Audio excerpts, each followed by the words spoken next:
யூனிக்கா இருப்பாங்க. அவங்க ஐப்ரோஸ்லாம் ரொம்ப யூனிக்கா இருக்கும். ஸோ ஐப்ரோஸ் பயங்கர ஃபேமஸ் ஆச்சு. பயங்கர ஃபேமஸ். ஆமா. உண்மையிலேயே நான் 2 இயர்ஸா உங்க பேர் நான் கேள்விப்பட்டதா இருக்கு. ஆ. நான் கனா சீசன் 1 முடிச்ச உடனே நெறைய ஆப்பர்ச்சுனிட்டிஸ் வந்துட்டே இருக்கும்.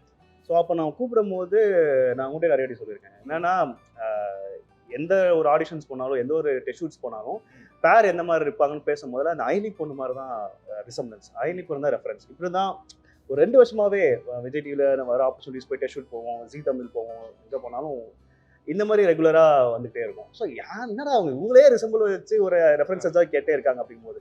ஸோ இந்த ப்ராஜெக்ட் வரும்போது அதே தான் சொன்னாங்க. அயலி ஹீரோயின் தாங்க பண்றாங்க. அபி நட்சத்திரம் தான் பண்றாங்க.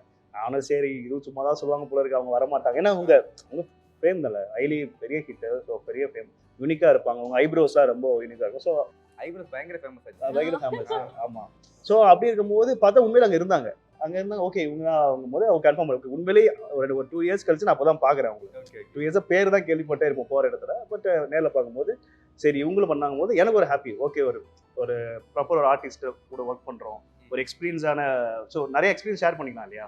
ஃப்ரெஷ்ஷா வரவங்கட்ட அது ஒரு புதுசா அமைச்சரா கத்துக்கிற மாதிரி இருக்கும். பட் இப்படி ஒரு எக்ஸ்பீரியன்ஸ் இருக்கும்போது பெரிய பெரிய ஆர்டிஸ்ட் நடிச்சிருக்கும் போது ஒரு ஜாலி தான். நமக்கு ஒரு இதுதானே.